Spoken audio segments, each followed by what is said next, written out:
In ancient times, Rome was by far, for a very long time, the largest city in the world.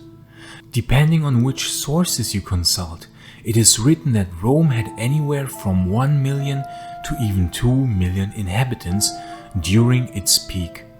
Using archaeological evidence and records of how much grain and pork was supplied in different times, we can reconstruct that the most probable number of inhabitants must have been anywhere from 800,000 to 1.2 million inhabitants in the time of Augustus, so around the birth of Christ.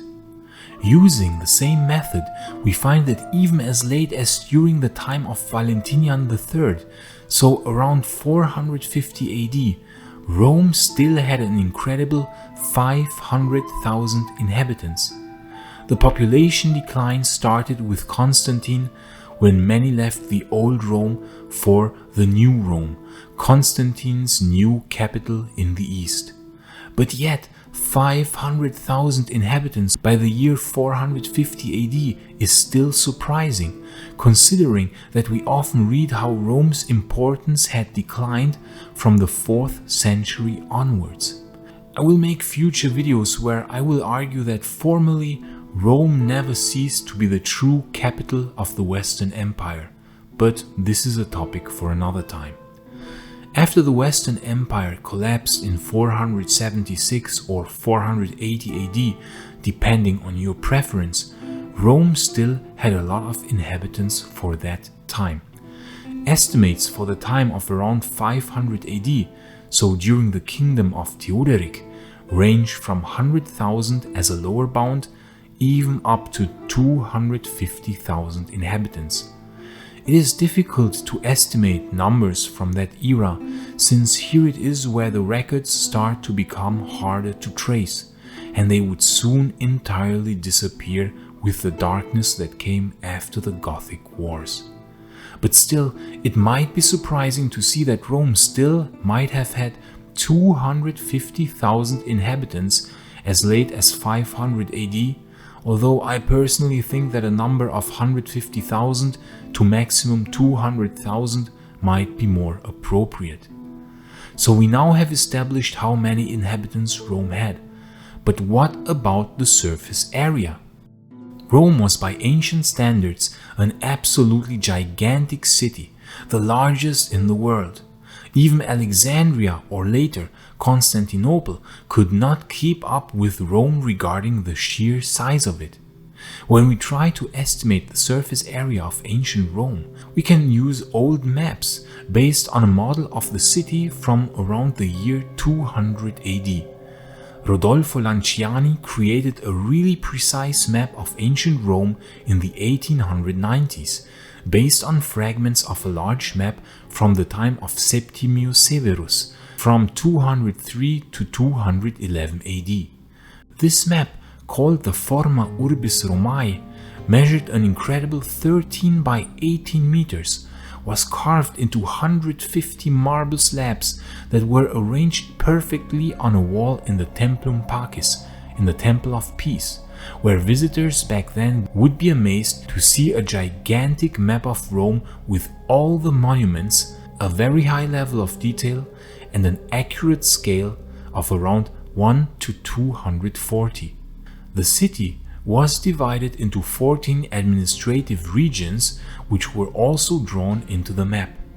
Lanciani based his map of Rome on this Forma Urbis Romae from the Severan age, and still to this day, his map is considered the best map of ancient Rome ever created. And I included a link to a high-resolution PDF of it in the description. We can see the massive extent of ancient Rome around the year 205 AD. The Aurelian walls have been included in the map, which were built by the incredible Aurelian himself from 271 to 275, because he had the foresight that these walls would be necessary later on.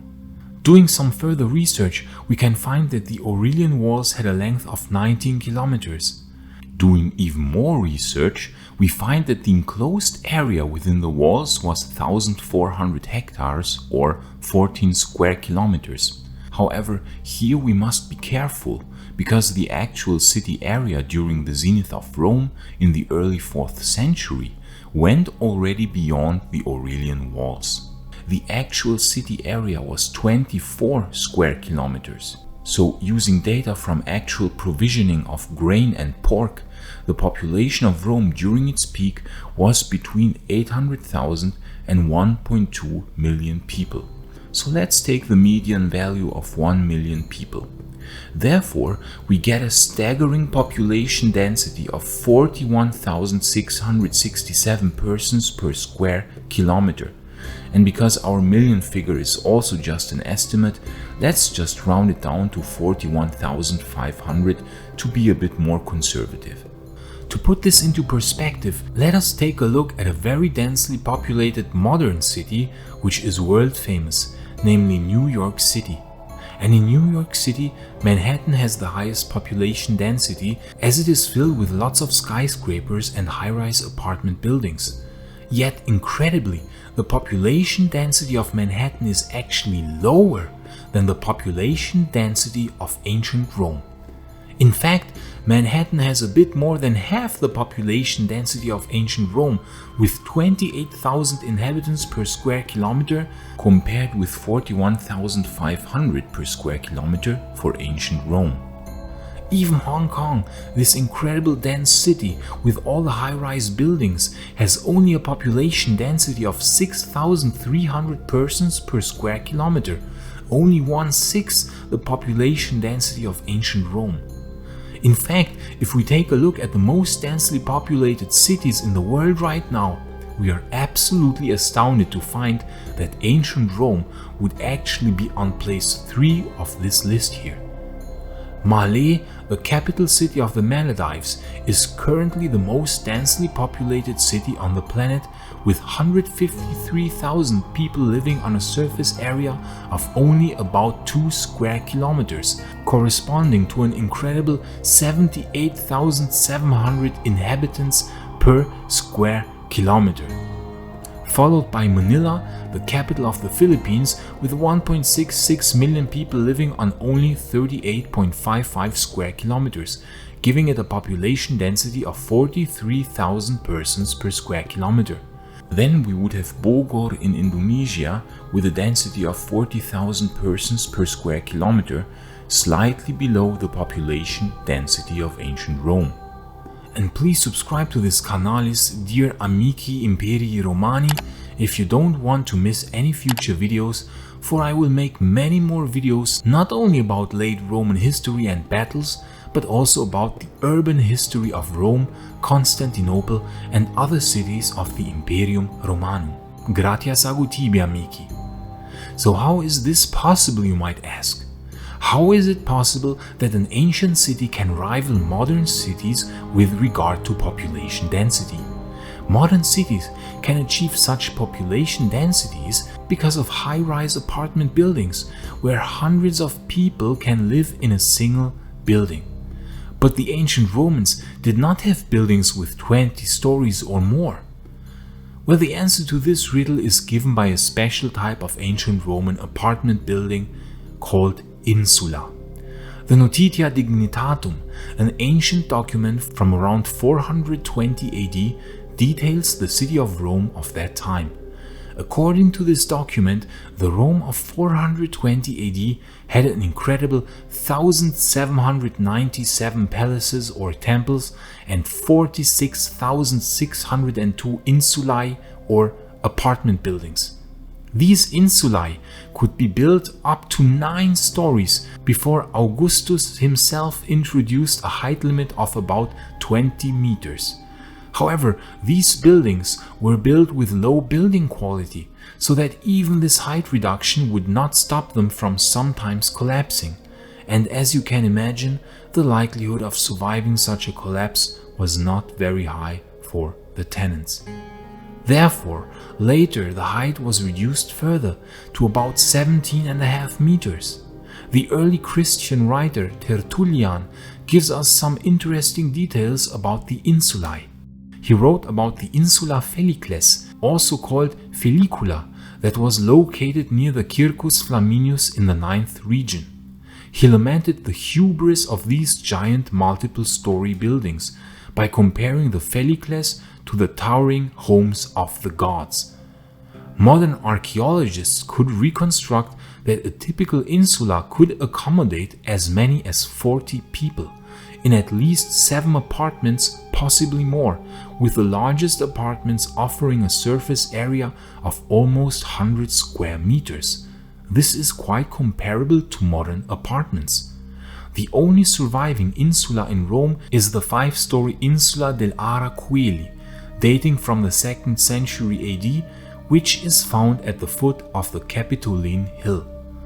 Because of the previously mentioned safety issues and the extra number of stairs, the uppermost floors of these insulae were the least desirable, and thus the cheapest to rent. Exactly the contrary of modern apartment buildings. Of course, the fact that these insulae did not have running tap water made the higher floors even less attractive, since water for drinking or washing would have to be carried all the way up to the highest floors.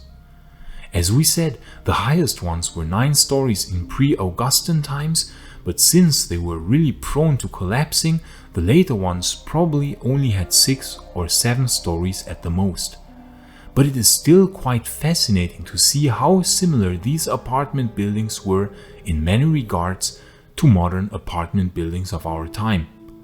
Wandering through the quarters of Rome that had a high insular density must have been quite a sight to behold. You would have seen a bustling activity of many people in the narrow and dark streets, because as the buildings were so densely built to each other, even the sunshine would most often not reach the streets in these quarters. Since most of the population of Rome could not afford to live in luxurious villas or estates like the rich aristocracy and elite of the Romans, we can assume that at least 80%, possibly even up to 90% of the population of ancient Rome lived in these insulae. And since the Notitia Dignitatum states that there were 46,602 insulae in ancient Rome, distributed over an area of 25 square kilometers, we have thus solved the riddle of how 1 million people could live in such a, by modern standards, small city. If 20 people lived on average per insula, we would already get 920,000 inhabitants alone from the population of these apartment buildings of ancient Rome. This is another one of these instances where ancient Rome fascinates us with its incredibly modern urban density and architecture. In future videos, we will also analyze other large cities of the Roman Empire, for example Alexandria, that, as we shall see, even surpassed Rome with regards to population density, however, did never quite reach Rome's population. But we will also analyze the urban structure, population density, and sites of Constantinople, and will ask the question, which city was the most impressive during its prime? Rome, Alexandria, or Constantinople? I hope, dear friends of Roman history, that you will accompany me when trying to answer these fascinating questions. Thank you for watching this video, dear friends of Roman history, and bene vale amici.